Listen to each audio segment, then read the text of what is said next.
Next B7 tool is control chart. ठीक है, तो कंट्रोल चार्ट बेसिकली आप लोगों को मैंने स्टैटिस्टिकल प्रोसेस कंट्रोल पढ़ाया था। ठीक है, तो या सिक्स सिग्मा में भी इस्तेमाल होता है। अपर कंट्रोलेबल मीन डिसाइड करते हैं, फिर अपर कंट्रोलेबल लिमिट डिसाइड करते हैं, लोअर कंट्रोलेबल लिमिट डिसाइड करते हैं, और उसके बीच में जो प्रोसेसेस है उसको मैप किया जाता है और डिफेक्ट लेवल आइडेंटिफाई किया जाता है। ठीक है, तो ये डंबल शेप कर्व होता है, आपको ध्यान होगा। तो मीन क्या होता है, किसी भी प्रोसेस में वो प्रोसेस जो कि कस्टमर चाहता है ना, डेविएशन ना हो। जैसे एक सिंपल एग्जांपल से समझ सकते हैं, जैसे क्रीम वाला बिस्किट आप बनाते हैं, तो क्रीम वाले बिस्किट में होता है ना कि पैकेट में आपने ओपन किया और देखा कि किसी दो बिस्किट के बीच में क्रीम ही गायब है ही नहीं, है ना, या है तो वो उल्टा चिपका हुआ है। ठीक है, तो वो क्या है, डिफेक्ट है। अगर उसको कस्टमर डिफेक्ट की तरह कंसीडर कर रहा है तो फिर आपको वो मीन बनाना पड़ेगा कि ऐसा जो है ना हो। ठीक है, जैसे आपको एक केस पता होगा कि वो सोप फैक्ट्री में एक बार क्या हुआ कि गलती से सिर्फ सोप रह गया किसी कार्टून में डालना, और जो पैकेट होता है ना, जैसे अ, उसका होता है तख्ते का, गत्ते का जैसे पैकेट होता है, जैसे आप ये पियर साबुन जिसमें आता है ना, तो वो एक पैकेट होता है उसका गत्ते का। ठीक है, पतले गत्ते का, तो उस तरीके के पैकेट में मान लीजिए कोई सोप है, वो डालना रह गया और वो जो है चला गया पैक होकर के, वो पूरा कार्टून में चला गया। ठीक है, अब वो जब कस्टमर ने परचेज किया और उसने देखा कि इसके अंदर तो सोप है ही नहीं। ठीक है, तो वहां पर इशू आया, उसने अपना जो डिससेटिस्फेक्शन है वो नोटिस कराया। तब इससे बचने के लिए फिर वो बार कोड और स्कैनर वगैरह लगा करके, या फिर आप जैसे इंडिया में जो जुगाड़ का एग्जांपल दिया जाता है कि यहाँ पर एक बड़ा सा पंखा लगाया गया और उसके थ्रू क्या किया गया कि वो जो खाली कार्टून था, अगर इनकेस कोई ऐसा रह जाता है तो वो क्या है कि वो उड़ जाएगा। ठीक है, उड़ जाएगा, तो वो उस तरीके के जो पैकेट्स हैं उनको हटा करके अलग कर दिया। ठीक है, तो इस तरीके का भी कर सकते हैं। तो वो क्या है, ये मीन है। मीन क्या होता है बेसिकली कि क्या चाहिए कस्टमर को। ठीक है, जो भी चाहिए, जो मतलब फाइन प्रोसेस जिसे बोलते हैं, तो that is known as mean. ठीक है, फॉर एग्जांपल आपकी 9 बजे से क्लास है, तो आपसे एक्सपेक्ट क्या किया जाता है कि आप 9 बजे आप लॉग इन रहेंगे, है ना, क्लास में। अगर आप उसके बाद एक परमिसिबल लिमिट है। ठीक है, जैसे होता है ना जूम में है या गूगल मीट में है, अगर आप चाहें तो इसमें लिमिट लगा सकते हैं। उसके बाद जैसे 5 मिनट आपने डिसाइड किया कि चलो मैं 5 मिनट तक वेट करूंगा, तो अपर कंट्रोलेबल लिमिट क्या होगी, 9:05। तो 9:05 से पहले कोई और एंटर नहीं कर सकता, 9:05 के बाद कोई और एंटर नहीं कर सकता।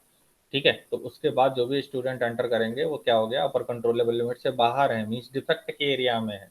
ठीक है, अब मुझे उनको क्लास में नहीं एंटर करने देना है। ठीक है, तो वो भी आप कर सकते हैं। या आपने जब अपना होता है ना, कोई वेबिनार का लिंक आता है, उसको आप क्लिक करिए, तो उसमें क्या होता है कि host did not started this webinar. ठीक है, तो उसमें क्या है कि अभी होस्ट ने स्टार्ट ही नहीं किया इसको। तो क्यों नहीं स्टार्ट किया, उसने लोअर कंट्रोलेबल लिमिट डिसाइड कर रखी है कि 10 मिनट पहले ही मैं स्टार्ट करूंगा। तो उसी तरह से जैसे मैं अपनी क्लास में लगा दूं लिमिट कि 5 मिनट पहले ही कोई एंटर कर सकता है उस क्लास में। ठीक है, तो उससे क्या होगा कि जो लोअर कंट्रोलेबल लिमिट है वो है 8:55, अपर कंट्रोलेबल लिमिट है वो क्या है, 9:05, और जो मीन है वो क्या है, 9। तो मैं क्या चाहता हूँ कि 9 बजे सारे स्टूडेंट मेरी क्लास में रहें, तो वो क्या हो गया, मीन।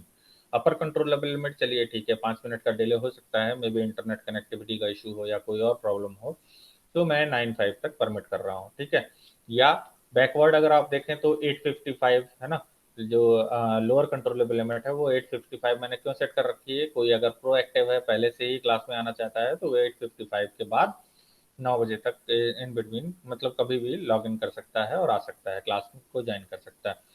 ठीक है, तो ये क्या है, कंट्रोल मैंने बना दिया, कंट्रोल मैकेनिज्म डिवाइस की। तो कंट्रोल मैकेनिज्म को डिवाइस करने वाला ये चार्ट है, दैट इज कंट्रोल चार्ट। ठीक है, इसमें आप सबसे पहले डिसाइड करते हैं कि मीन क्या है, उसके बाद डिसाइड करते हैं अपर कंट्रोलेबल लिमिट इसकी क्या रखेंगे, लोअर कंट्रोलेबल लिमिट क्या रखेंगे, और इसके बीच में जो आपका पैटर्न है वो, या जो आपके इवेंट ऑकरेंस है वो वहां पर लाई करने चाहिए। तो ये प्रोसेस में हो सकता है, प्रोडक्ट के डिफेक्ट में हो सकता है। तो जनरली सिक्स सिग्मा में जब आप मेजर करते हैं तो आप इसका इस्तेमाल करते हैं।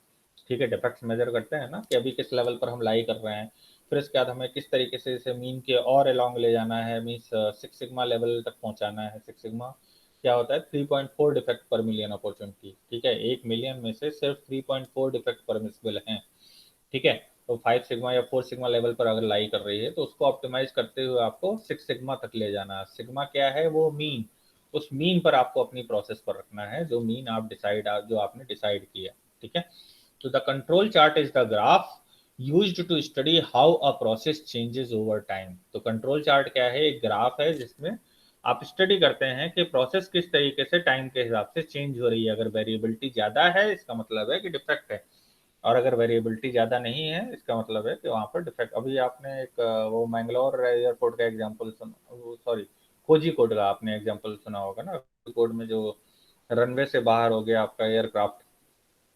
ठीक है, तो पायलट की समझदारी से लोग तो बच गए लेकिन पायलट की डेथ हो गई।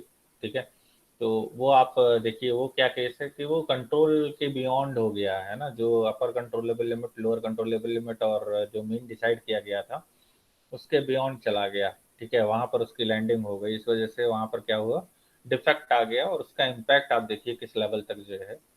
वो तो उसकी समझदारी थी कि उसने बचा लिया लोगों को, अदरवाइज तो काफी ज्यादा डैमेज हो जाता।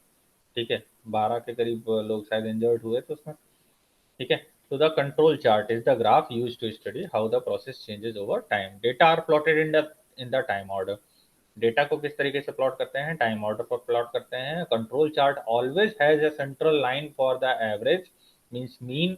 ठीक है, कंट्रोल चार्ट में हमेशा एक मीन होता है, अपर लाइन होती है for the upper controllable limit and lower line for the lower controllable limit. ठीक है, ये तीनों जरूर होंगे, उसके बाद ही कोई कंट्रोल चार्ट बनेगा।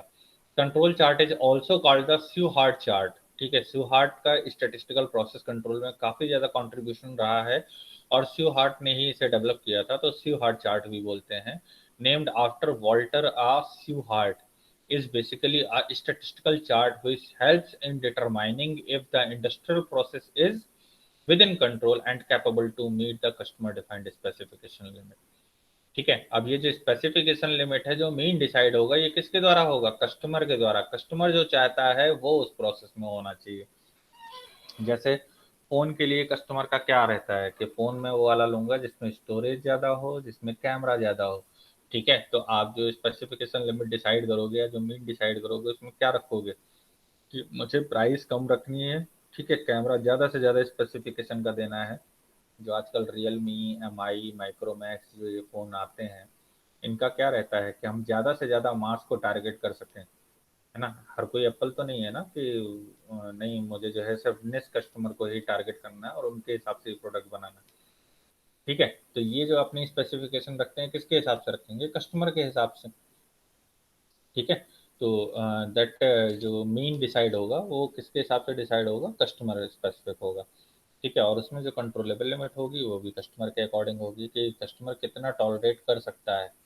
ठीक है, कितना डेविएशन वो जो है परमिट परमिट कर सकता है। पहले के टाइम में आप देखिए ऑप्टिमैलिटी, थोड़ा सा जो टॉलरेंस होती थी वो ज़्यादा हुआ करती थी, है ना। कुछ गैजेट्स हुआ करते थे जो अगर आप सियाचिन में ले जाइए या थार के रेगिस्तान में ले जाइए वहाँ पर काम करना बंद कर देते थे, पहले ऐसा होता था। ठीक है, अब प्रिसाइज प्रोडक्ट बनते हैं, अब वो सब इशू नहीं है। कार लेंगे तो आप क्या देखेंगे? माइलेज अच्छा होना चाहिए, सेफ्टी फीचर होने चाहिए, तो वो सब कस्टमर के पैरामीटर हैं। तो इसलिए तो आप देखिए ना, तो कार की क्रैश टेस्ट रिपोर्ट मांगते हैं कस्टमर की, भाई क्रैश टेस्ट रिपोर्ट बताओ कितनी है, उस हिसाब से मैं कार परचेज करूंगा। आज से 10 साल पहले ऐसा होता था क्या? नहीं। ठीक है, तो उस समय क्या होता था, कॉस्ट फोकस, तो इसलिए टाटा नैनो लॉन्च की गई थी, जो सस्ती से सस्ती गाड़ी दे दे उसको परचेज करते थे लोग। अब क्या है, अब महंगी से महंगी गाड़ी परचेज करते हैं, बस सेफ्टी फीचर होने चाहिए, 4 एयर बैग कम से कम होने चाहिए, 6 एयर बैग हो तो और भी बढ़िया। ठीक है, तो सेफ होना चाहिए। तो अब क्या है, कस्टमर के जो स्पेसिफिकेशन है वो टाइम के साथ साथ चेंज हो रहे हैं, तो उसी हिसाब से आपको भी अपनी प्रोसेसेस में जो स्पेसिफिकेशन है उनको टाइम के साथ साथ चेंज करना पड़ेगा, इनकॉर्पोरेट करना पड़ेगा। तो मीन डिसाइड करिए कस्टमर के हिसाब से, अपर कंट्रोलेबल लिमिट डिसाइड करिए कस्टमर के हिसाब से, और लोअर कंट्रोलेबल लिमिट डिसाइड करिए कस्टमर के हिसाब से। The very purpose of control chart is to determine if the process is stable and capable within the current condition. ठीक है, तो इसका जो कंट्रोल चार्ट का पर्पस है वो क्या है? ये देखना है कि जो प्रोसेस है वो आपकी स्टेबल है, कैपेबल है आज के सिनेरियो में या नहीं है। ठीक है, मीन्स मीन के अलोंग लाई कर रही है या नहीं कर रही है, डिफेक्ट तो नहीं ऑकर कर रहे हैं। ठीक है, तो that comes under this category control chart. In control chart data are plotted against the time in the X axis, ठीक है, एक्स एक्सिस में टाइम होता है। Control chart will always have a central line, ठीक है, an upper line and upper controllable limit और lower line for lower controllable limit. These lines are determined from the historical data.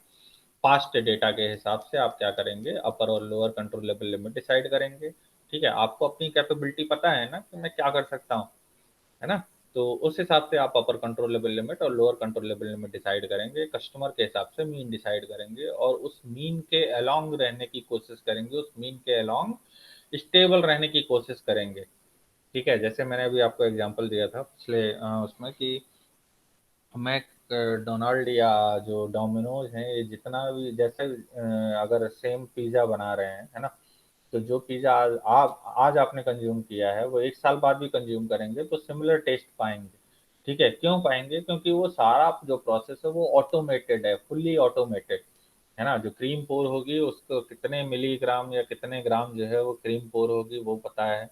जो burger bun का size है वो बिल्कुल मतलब identical होगा सभी का, ठीक है। उसको किस तरीके से कट किया जाएगा, किस तरीके से बेक किया जाएगा, कोई भी ओवर बेक नहीं होगा, कोई भी अनकुक्ड नहीं होगा, ठीक है। और उसमें आप देखिए तो जो टिक्की का साइज है ना, तो आलू टिक्की आती है, ठीक है, तो अब मैक आलू टिक्की, तो उसमें आप देखिए तो उसका भी साइज यूनिफॉर्म रहेगा, ठीक है। तो इस लेवल तक ऑप्टिमाइज किया है। क्यों किया है? क्योंकि किसी भी कस्टमर को ये नहीं लगना चाहिए या कोई भी कस्टमर डिससेटिस्फाई नहीं होना चाहिए, ठीक है। तो जो अब उसमें अपर या कंट्रोल लोअर कंट्रोलेबल लिमिट है तो वो क्या है, कुछ मिलीग्राम ही परमिसिबल होगा कि किसी में क्रीम कुछ मिलीग्राम ज़्यादा पड़ गई या किसी में कुछ क्रीम जो है कुछ मिलीग्राम या ग्राम जो है वो कम पड़ गई, ऐसा हो सकता है, ठीक है। सॉसेज जो है वो किसी में ज़्यादा हो गए, किसी में कम हो गए, में भी ऐसा हो सकता है। तो वो क्या है आपका, एक तरीके से आपने क्या किया, मीन डिसाइड किया, उसमें upper controllable limit lower controllable limit,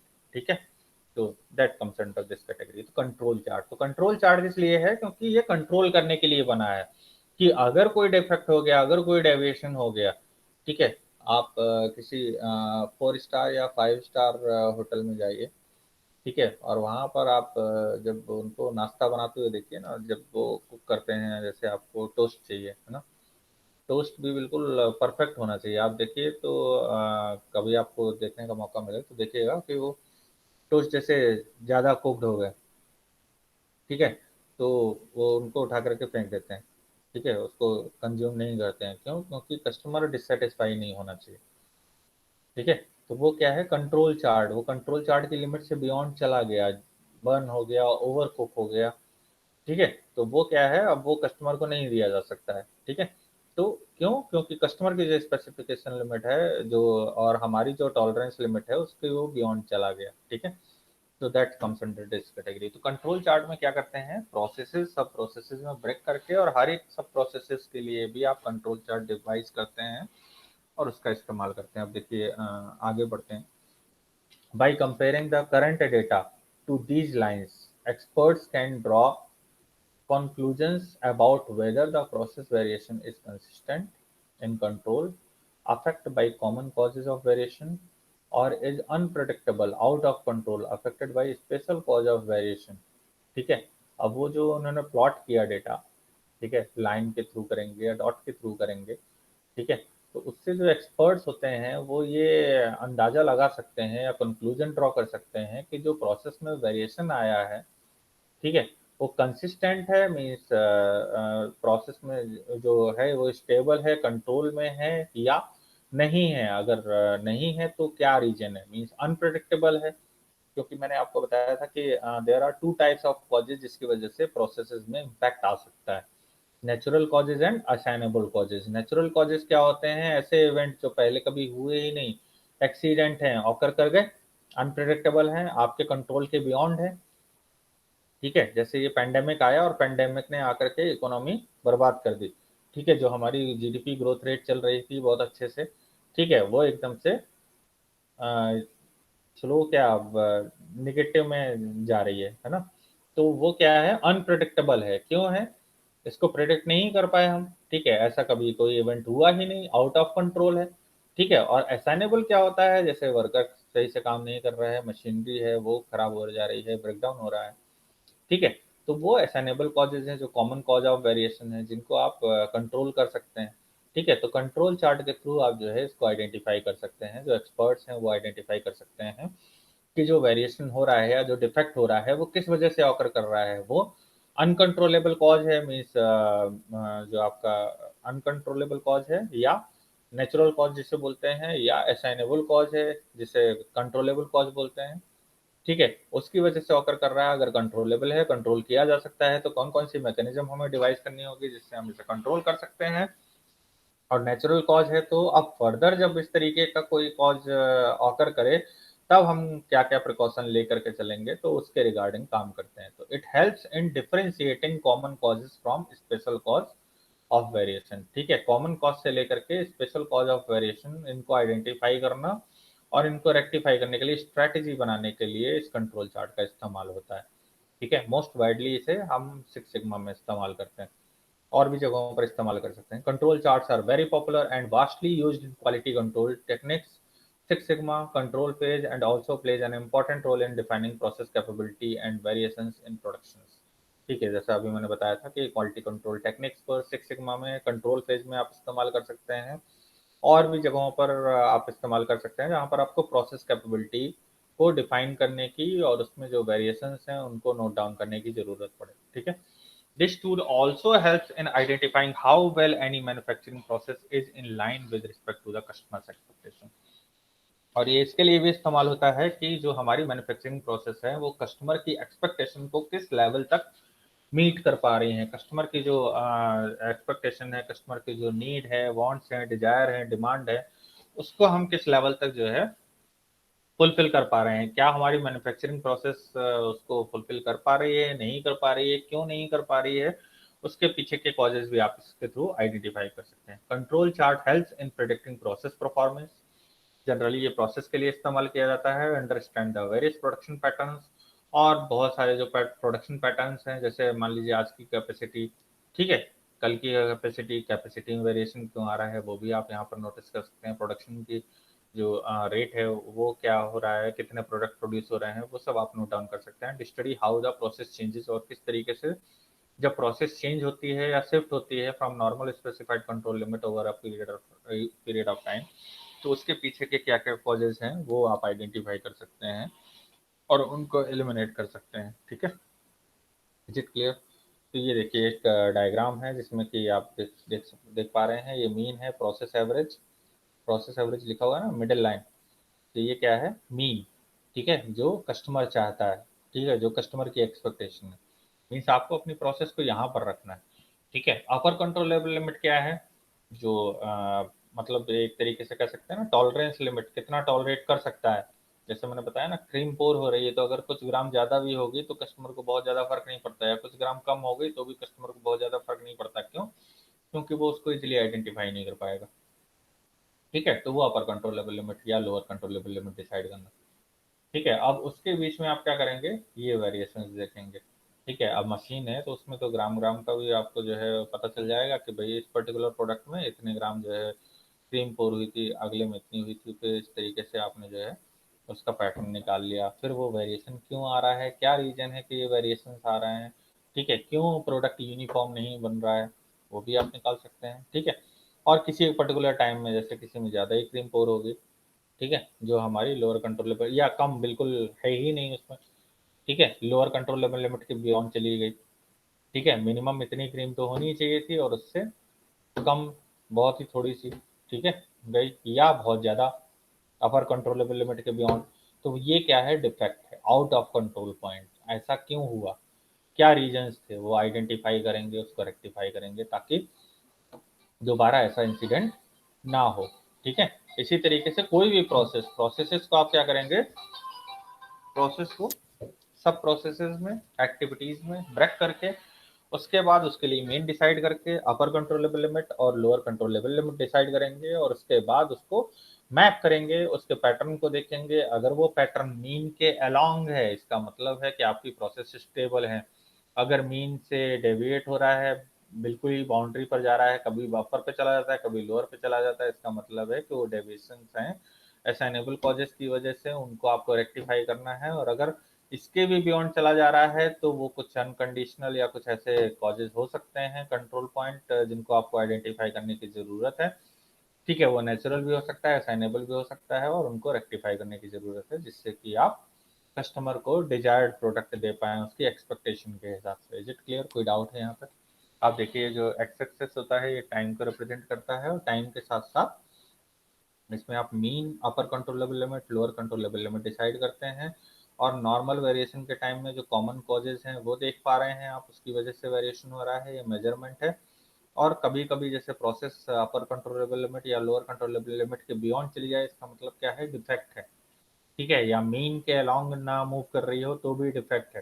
ठीक है, इसे अभी हम आगे एसपीसी में देखेंगे, जब स्टैटिस्टिकल प्रोसेस कंट्रोल देखेंगे तो वहां पर हम डिटेल में इसके बारे में स्टडी करेंगे। Is it clear? कोई डाउट है यहाँ तक?